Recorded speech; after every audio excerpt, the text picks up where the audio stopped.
মই আজি সমগ্ৰ ভাৰতবাসী লগতে অসমবাসীক ৭৯তম স্বাধীনতা দিৱসৰ শুভেচ্ছা যাচিলোঁ। আজি স্বাধীনতা দিৱস। আজি 2025 চনৰ 15 আগষ্ট। আজি হৈছে ৭৯তম স্বাধীনতা দিৱস। আজি সমগ্ৰ ভাৰতবৰ্ষত লগতে ভাৰতবৰ্ষৰ সকলো ৰাজ্যৰ সকলো জিলাত সমগ্ৰ গোটেই ভাৰতবৰ্ষত আজি স্বাধীনতা দিৱস পালন কৰা হৈছে। এই স্বাধীনতা দিৱস পালন গোটেই ভাৰতবৰ্ষতে কৰিছে আৰু আমাৰ অসমতো অসমৰ মুখ্যমন্ত্ৰীয়ে এই স্বাধীনতা দিৱসৰ দিনা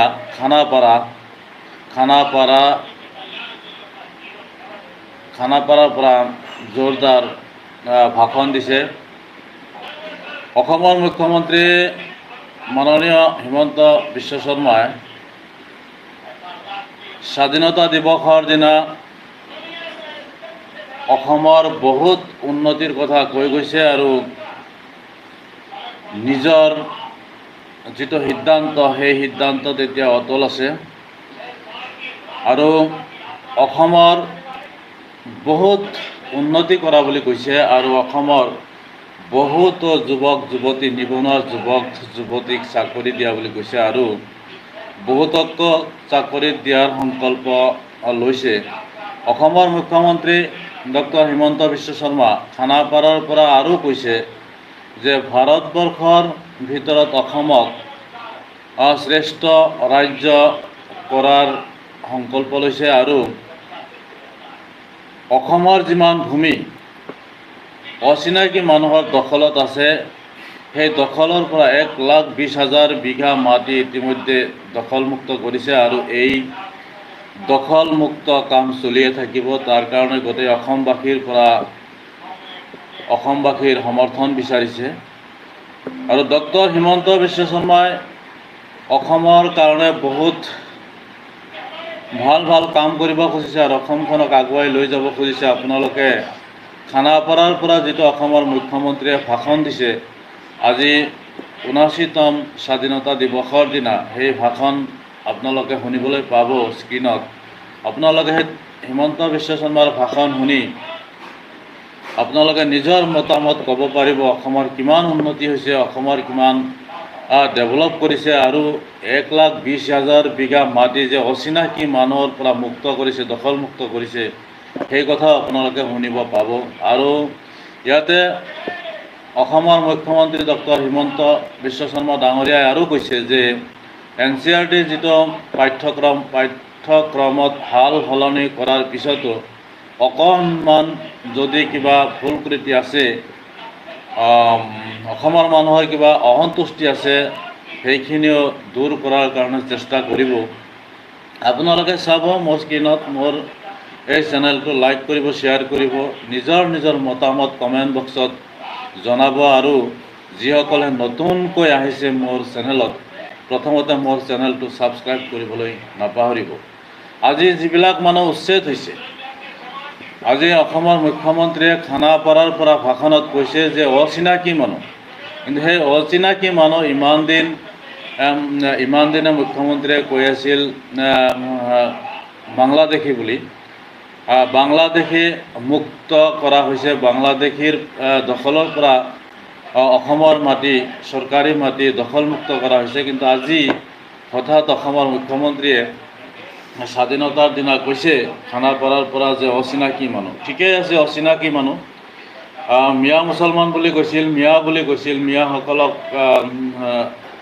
মিয়াসকলে চৰকাৰী মাটি দখল কৰিছে বাহিৰৰ পৰা আহি। মিয়াসকল বুলি ক'লে আচলতে বাংলাদেশৰ পৰা আহি কোৱা বুলিয়ে কয়, কিন্তু আজি হঠাৎ মুখ্যমন্ত্ৰীয়ে কৈছে অচিনাকি মানুহ। অচিনাকি মানুহ বুলি ক'লে তাতে বহুত ধৰণৰ মানুহ থাকিব পাৰে, বহুত জাতিৰ মানুহ থাকিব পাৰে, যিবোৰ চিনি পোৱা টান। বাংলাদেশী মানুহ বুলিও কৈছিল আগতে। আজি সেই শব্দটো সলনি কৰি আজি স্বাধীনতা দিৱসৰ দিনা অসমৰ মুখ্যমন্ত্ৰীয়ে কৈছে অচিনাকি মানুহ। ঠিক ভাল কথা কৈছে। অচিনাকি মানুহৰ পৰা ইতিমধ্যে 1,20,000 বিঘা মাটি দখলমুক্ত কৰিছে আৰু এতিয়া এই উচ্ছেদ অভিযান কাম চলিয়ে থাকিব বুলি কৈছে। য'ত য'ত চৰকাৰী মাটি অচিনাকি মানুহে দখল কৰিছে সেই দখলৰ পৰা মুক্ত কৰিব। এই দখলৰ সমৰ্থনত অসমৰ মুছলমানৰো সমৰ্থন আছে। অসমৰ মুছলমানেও বিচাৰে যে দখলমুক্ত মাটি মুক্ত হওক, বাংলাদেশী চিনাক্ত কৰি উলিয়াই বাংলাদেশীক এটা এটাকৈ বাংলাদেশত পঠাই দিয়া যাওক আৰু এই বাংলাদেশীৰ নাম লৈ ভাৰতীয় মানুহক অত্যাচাৰ নকৰিবলৈও কোৱা হয়। মাজে মাজে দল সংগঠনবিলাকে কয়, মুছলিম দল সংগঠনবিলাকেও কয় বাংলাদেশী বাছি বাছি উলিয়াই বাংলাদেশত পঠাই দিয়ক আৰু এই বাংলাদেশীৰ নাম লৈ ভাৰতীয় মুছলমানক অত্যাচাৰ কৰি ঘৰ বুলডোজাৰ দি ভাঙি ইহঁতক বেদখল কৰিব নালাগে। যিবোৰ বাংলাদেশী আছে বাংলাদেশীসকলক ভাৰতৰ পৰা পঠিয়াই দিয়ক, অসমৰ পৰা পঠিয়াই দিয়ক বাংলাদেশলৈ। কিন্তু বাংলাদেশীৰ নামত ভাৰতে অত্যাচাৰ কৰিব নালাগে। যিবোৰ বাংলাদেশীয়ে অচিনাকি মানুহে চৰকাৰী মাটি দখল কৰি আছে, নাইবা যিবোৰ মানুহে মুছলমানেই হওক হিন্দুৱেই হওক, যিবোৰ মানুহে এই চৰকাৰী মাটি দখল কৰি খাই আছে সেই মাটিখিনি দখলমুক্ত কৰাটো চৰকাৰৰ দায়িত্ব আৰু সেই দখলমুক্ত কৰাত সকলো মুছলমানৰ সমৰ্থন আছে। আজি মুখ্যমন্ত্ৰীয়ে কৈছে খানাপাৰাৰ পৰা এই স্বাধীনতা দিৱসৰ দিনা অচিনাকি মানুহৰ দখলৰ পৰা 1,20,000 বিঘা মাটি দখলমুক্ত কৰিছে আৰু এই 1,20,000 বিঘা মাটি দখলমুক্ত কৰিছে আৰু কৰিয়ে থাকিব। যিমান মাটি দখল হৈ আছে অচিনাকি মানুহে দখল কৰিছে সকলোখিনি মাটি দখলমুক্ত কৰিব বুলিও অসমৰ মুখ্যমন্ত্ৰী ডক্টৰ হিমন্ত বিশ্ব শৰ্মাই কৈছে আৰু আগৰ পৰা কৈ আহিছে। অসমৰ মুখ্যমন্ত্ৰীয়ে খিলঞ্জীয়াসকলক ৰক্ষা কৱচ দিব বিচাৰিছে আৰু খিলঞ্জীয়াসকলক ৰক্ষা কৱচ দিলে অসমৰ মাটি সুৰক্ষিত থাকিব আৰু অসমীয়া ভাষাক সুৰক্ষিত কৰিব খুজিছে। যিয়েই হওক, আজি খানাপাৰাৰ পৰা অসমৰ মুখ্যমন্ত্ৰীয়ে যিটো ভাষণ দিছে স্বাধীনতা দিৱসৰ দিনা, আপোনালোকে ভাষণটো শুনক আৰু এই ভাষণ শুনাৰ পিছত নিজৰ নিজৰ মতামত কমেণ্ট বক্সত কৰক। যোনে যোনে নতুনকৈ আহিছে মোৰ চেনেলত প্ৰত্যেকেই মোৰ চেনেলটো ছাবস্ক্ৰাইব কৰিবলৈ নাপাহৰিব আৰু মই গোটেই অসমবাসীৰ লগতে গোটেই ভাৰতবাসীক আজি স্বাধীনতা দিৱসৰ ৭৯তম স্বাধীনতা দিৱসৰ শুভেচ্ছা যাচিলোঁ। ধন্যবাদ। জাতি মাটি ভেটিৰ প্ৰতি আমাৰ নিৰন্তৰ আস্থাক আমি স্বীকাৰ কৰি অসমীয়া জাতিক আমাৰ কৃষ্টি সংস্কৃতিক জীয়াই ৰাখিবলৈ আমি এখন ডাঙৰ যুদ্ধ আৰম্ভ কৰিছো। যোৱা সময়ছোৱাত আমাৰ চৰকাৰে 1,20,000 বিঘা ভূমি বেদখল মুক্ত কৰি এক প্ৰকাৰ অভিলেখ সৃষ্টি কৰিছে। স্বাধীনতা দিৱসৰ এই পবিত্ৰ পতাকাৰ তলত থিয় হৈ আজি আমি আকৌ এবাৰ সংকল্প কৰিছো অসমৰ প্ৰতি টুকুৰা বনভূমিৰ পৰা, অসমৰ প্ৰতি টুকুৰা গ্ৰেজিং লেণ্ডৰ পৰা, অসমৰ প্ৰতি টুকুৰা ট্ৰাইবেল বেল্ট এণ্ড ব্লকৰ পৰা, অসমৰ প্ৰতি টুকুৰা চৰকাৰী ভূমিৰ পৰা আমি এই অচিনাকি বেদখলসকলক উচ্ছেদ কৰিম আৰু আমি আমাৰ নিৰন্তৰ সংগ্ৰাম অব্যাহত ৰাখিম। শ্ৰদ্ধাৰ ৰাইজ, আজি আমাৰ অসমখনত কেইবাবিধ জেহাদে এক প্ৰকাৰ আত্মপ্ৰকাশ কৰিছে। লাভ জেহাদ, লেণ্ড জেহাদৰ দৰে বিভিন্ন ঘটনাৰাজিয়ে আজি আমাক আমনি কৰিছে। চৰকাৰে বুঢ়া চাপৰিৰ পৰা উৰিয়াং ঘাটলৈ, গৰুখুটিৰ পৰা গোৱালপাৰালৈ এক বিশাল উচ্ছেদ অভিযান চলাই আমি আকৌ এবাৰ অসমীয়া জাতিৰ সামগ্ৰিক সংকল্পক আমি প্ৰকাশ কৰিছো আৰু আজি স্বাধীনতা দিৱসৰ পবিত্ৰ পতাকাৰ তলত থিয় হৈ আমি অসমীয়া জাতিয়ে সংকল্প লৈছো যে অসমৰ এটুকুৰা মাটিও অচিনাকি বেদখলকাৰীৰ পৰা মুক্ত নকৰালৈ আমি ক্ষান্ত নহম আমি আমাৰ সংগ্ৰাম অব্যাহত ৰাখিম শ্ৰদ্ধাৰ ৰাইজ এই সময়ছোৱাত অসমীয়া জাতিক সকলো ফালৰ পৰা সংৰক্ষিত আৰু সুৰক্ষিত কৰিবলৈ আমি প্ৰচেষ্টা চলাইছিলো বিধানসভাৰ আসনসমূহৰ পুনৰ নিৰ্ধাৰণে আমাৰ বহু দশকলৈ অসমখনক খিলঞ্জীয়াৰ বাবে সুৰক্ষিত কৰি ৰাখিব অসমৰ জাতীয় জীৱন ভাষা তথা কলা সংস্কৃতিৰ ক্ষেত্ৰখনলৈ ৰাজ্যৰ সত্ৰসমূহৰ অমূল্য অৱদান আছে সত্ৰভূমি বেদখলকাৰীৰ পৰা মুক্ত কৰাৰ বাবে আমি অসম সত্ৰ আয়োগ গঠন কৰিছিলো ঐতিহাসিক পবিত্ৰ বৰদোৱা থানৰ পৰা বেদখলকাৰীক আমি সম্পূৰ্ণভাৱে উচ্ছেদ কৰিছো আলিপুখুৰীৰ পাতেকীবাৰীৰ বেদখলিত ভূমি আৰু বঙাইগাঁও ৰঘুনাথ সত্ৰৰ প্ৰায় 245 বিঘা মাটিৰ ক্ষেত্ৰত আমি মীমাংসাত উপনীত হৈছো বৰপেটা সত্ৰৰো বাগবৰকে আদি কৰি কেইবাটাও ৰাজচক্ৰ এলেকাৰ ভূমি আমি উদ্ধাৰ কৰিবলৈ সক্ষম হৈছো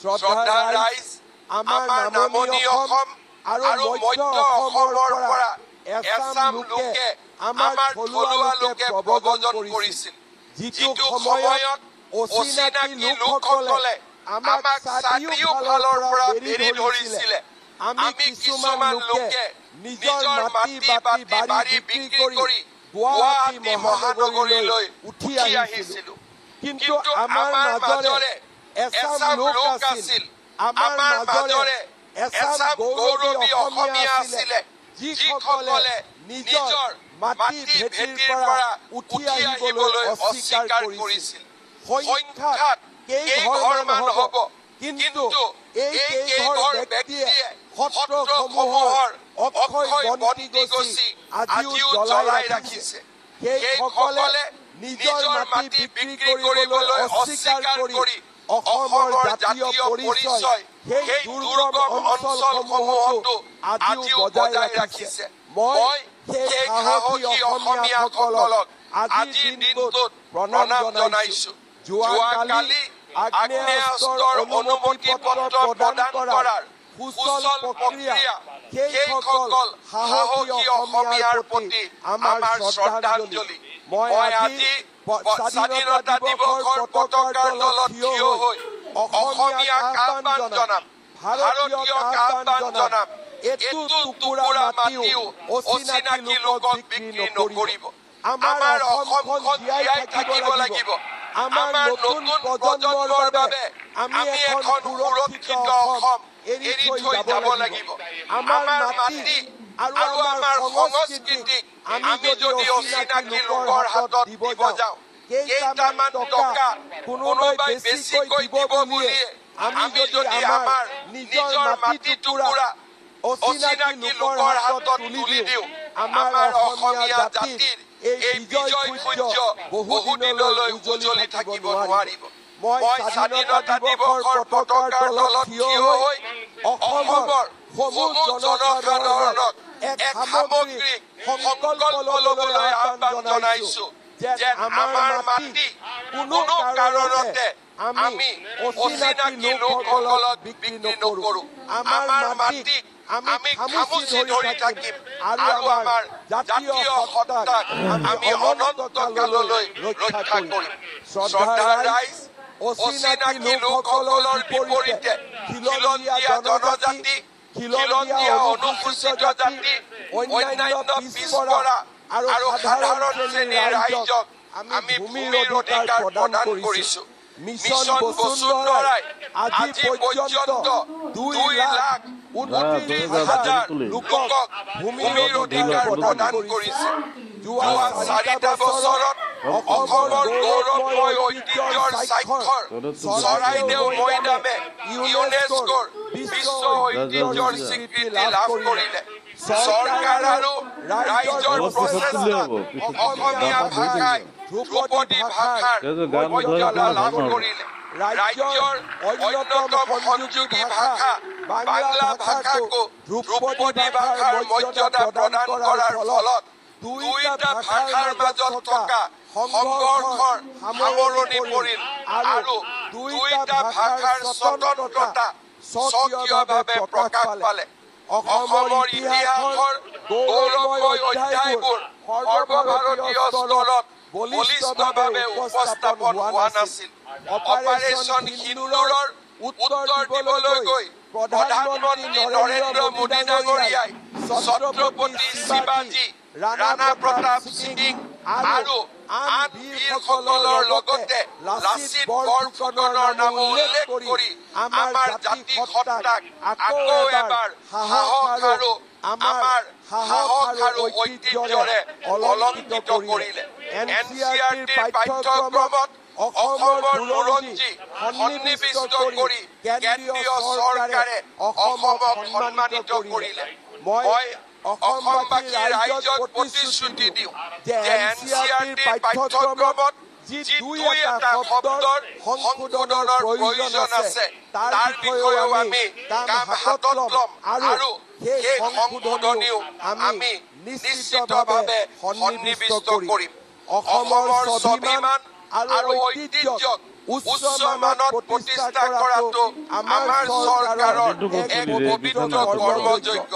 2022 চনৰ নতুন দিল্লীত বৃহৎ আয়োজনেৰে মহাবীৰ লাচিতৰ 400 বছৰীয়া জয়ন্তী উদযাপনে মহাবীৰগৰাকীৰ শৌৰ্য বীৰ্যৰ সৈতে দেশবাসীক পৰিচিত কৰিলে। লাচিতৰ স্মৃতি জাউতিযুগীয়া কৰিবলৈ আমাৰ চৰকাৰে যোৰহাটৰ হোলোঙাপাৰত মহান বীৰগৰাকীৰ প্ৰতি শ্ৰদ্ধা জনাই 125 ফুট উচ্চতাৰ প্ৰতিমূৰ্তি স্থাপন কৰিছে। প্ৰাগজ্যোতিষপুৰৰ প্ৰবল পৰাক্ৰমী ৰজা বীৰ যোদ্ধা ভগদত্তৰ প্ৰতি দিছপুৰৰ পৰা খানাপাৰালৈ নিৰ্মিত উৰণ খেতুলানি তেখেতৰ নামত উৎসৰ্গা কৰি আমি তেখেতক শ্ৰদ্ধা জনাইছো। নুনমাটিৰ পৰা দীঘিলী পুখুৰীলৈ নিৰ্মাণ কৰি থকা আমাৰ নতুন উৰণীয়া সেতুখনকো আমি মহাৰাজ পিথোৰ নামেৰে নামাকৰণ কৰিবলৈ সিদ্ধান্ত লৈছো। নালন্দা আৰু তক্ষশিলাক ধ্বংস কৰাৰ পিছত বখতিয়াৰ খিলজীয়ে যেতিয়া অসম আক্ৰমণ কৰিবলৈ আহিছিল, মহাৰাজ পিথোৱে সেই বখতিয়াৰ খিলজীক হত্যা কৰি নালন্দা আৰু তক্ষশিলাৰ ধ্বংসৰ প্ৰতিশোধ লৈছিল। এই মহান অসমীয়া বীৰগৰাকীক ৰাষ্ট্ৰীয় প্ৰেক্ষাপটত আকৌ এবাৰ প্ৰক্ষেপ কৰা, আকৌ এবাৰ স্থাপন কৰা আমাৰ চৰকাৰে সেই দায়িত্বভাৰ গ্ৰহণ কৰিছে। মহাৰাজ পিথোৰ সমান্তৰালভাৱে বঙাইগাঁৱত চিলাৰায় এক বিশাল প্ৰতিমূৰ্তি আৰু উজনি অসমত চুতীয়া ৰাজ্যৰ গৌৰৱী ৰাণী সতী সাধনীৰো এক বিশাল প্ৰতিমূৰ্তি স্থাপনৰ বাবে ৰাজ্য চৰকাৰে সিদ্ধান্ত গ্ৰহণ কৰিছে। অসমৰ প্ৰথমগৰাকী অকংগ্ৰেছী মুখ্যমন্ত্ৰী সমাজবাদী আৰু ৰাষ্ট্ৰবাদী গোলাপ বৰবৰাৰ 100 বছৰৰ জন্ম জয়ন্তীও অহা 29 আগষ্টত আমি আয়োজন কৰিছো। অসমৰ পৰম্পৰা, অসমৰ ঐতিহ্য আৰু অসমৰ বুৰঞ্জী আমি এনেধৰণে অসমৰ ভৱিষ্যত প্ৰজন্মৰ বাবে সংৰক্ষিত কৰিম। বিহু আৰু ঝুমুৰক ৰাষ্ট্ৰীয় প্ৰেক্ষাপটলৈ লৈ যোৱাৰ পিছত অহা ডিচেম্বৰ মাহত বাগৰুম্বাকো আমি ৰাষ্ট্ৰীয় প্ৰেক্ষাপটলৈ লৈ যোৱাৰ বাবে ইতিমধ্যে প্ৰচেষ্টা আৰম্ভ কৰিছো। জানুৱাৰী মাহত অসমৰ ভৌগোলিক অখণ্ডতা আৰু অসমৰ বিকাশৰ যাত্ৰাক আৰু স্বৰ্ণমুখী কৰি আমাৰ ৰাজ্যত প্ৰায় 1 কোটি জনতাই একে দিনাই ও মোৰ আপোনাৰ দেশ জাতীয় সংগীত পৰিৱেশন কৰিব তাৰো ব্যৱস্থা ইতিমধ্যে ৰাজ্য চৰকাৰে হাতত লৈছে। শ্ৰদ্ধাৰ ৰাইজ, প্ৰধানমন্ত্ৰী নৰেন্দ্ৰ মোদী ডাঙৰীয়াই আমাক এক মহান মন্ত্ৰ দিছে, বিকাশ ভি বিৰাসত ভি। আমি যদি বিৰাসত অৰ্থাৎ আমাৰ ঐতিহ্য সংৰক্ষণৰ বাবে কাম কৰিছো, সমান্তৰালভাৱে আমি অসমক উদ্যোগীকৰণ, কৃষিৰ ক্ষেত্ৰত আত্মনিৰ্ভৰশীল এখন ৰাজ্য হিচাপেও নিৰ্মাণ কৰাৰ ক্ষেত্ৰত আমি আগুৱাই গৈছো। ২৭,০০০ কোটি টকা ব্যয়েৰে ৰাজ্যত আৰম্ভ হোৱা ছেমি কণ্ডাক্টৰ বিপ্লৱে আমাৰ ৰাজ্যখনক আধুনিক ভাৰতবৰ্ষ নিৰ্মাণৰ এক মহান যোদ্ধা হিচাপে নিৰ্মাণ কৰিলে। পেপচি, কেম্পা কোলা আদিৰ দৰে বিখ্যাত প্ৰতিষ্ঠানসমূহে অসমত কাৰখানা আৰু উদ্যোগ স্থাপন কৰি উদ্যোগীকৰণৰ মেপত অসমক প্ৰতিষ্ঠা কৰিলে। অহা কেইমাহমানৰ ভিতৰতে জাগিৰোডৰ টাটা ছেমিকণ্ডাক্টৰ উদ্যোগৰো বিনিয়োগক আৰু আগুৱাই লৈ গৈ অসমত আমি প্ৰায় ৪০,০০০ কোটি টকা ব্যয়েৰে ৩,২০০ মেগাৱাট বিদ্যুৎ উৎপাদনৰ বাবে আমি আগবাঢ়িছো। ৩,২০০ বিদ্যুৎ মেগাৱাট আমি অসমত উৎপাদন কৰাৰ লগে লগে অসমে অকল অসমৰ চাহিদাই নহয়, উত্তৰ পূৰ্বৰ আন ৰাজ্যসমূহকো বিদ্যুৎ যোগান ধৰিব পাৰিব। শ্ৰদ্ধাৰ ৰাইজ, যোৱা সময়ছোৱাত আমি অসমত মেডিকেল কলেজ, চিকিৎসা মহাবিদ্যালয়ৰ এখন ডাঙৰ জাল আমি নিৰ্মাণ কৰিছো।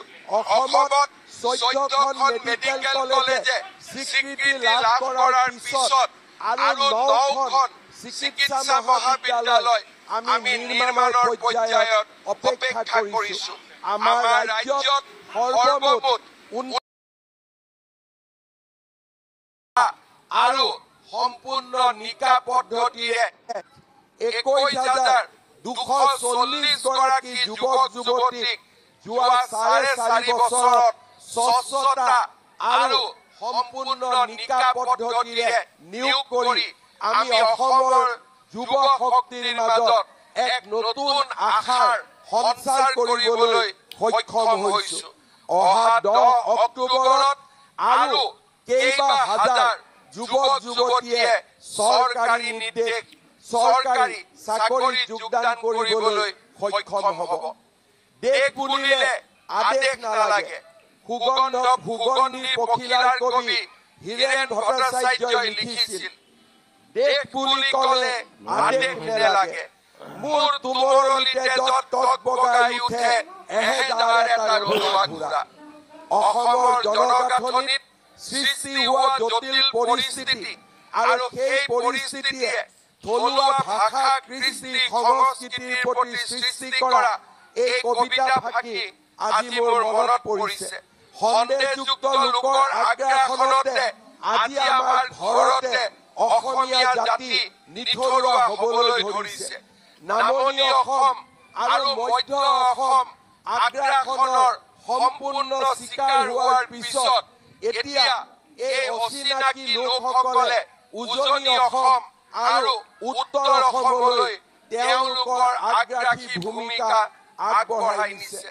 আমাৰ চৰকাৰখনে জাতি মাটি ভেটিৰ প্ৰতি আমাৰ নিৰন্তৰ আস্থাক আমি স্বীকাৰ কৰি অসমীয়া জাতিক আমাৰ কৃষ্টি সংস্কৃতিক জীয়াই ৰাখিবলৈ আমি এখন ডাঙৰ যুদ্ধ আৰম্ভ কৰিছো। যোৱা সময়ছোৱাত আমাৰ চৰকাৰে ১,২০,০০০ বিঘা ভূমি বেদখল মুক্ত কৰি এক প্ৰকাৰ অভিলেখ সৃষ্টি কৰিছে।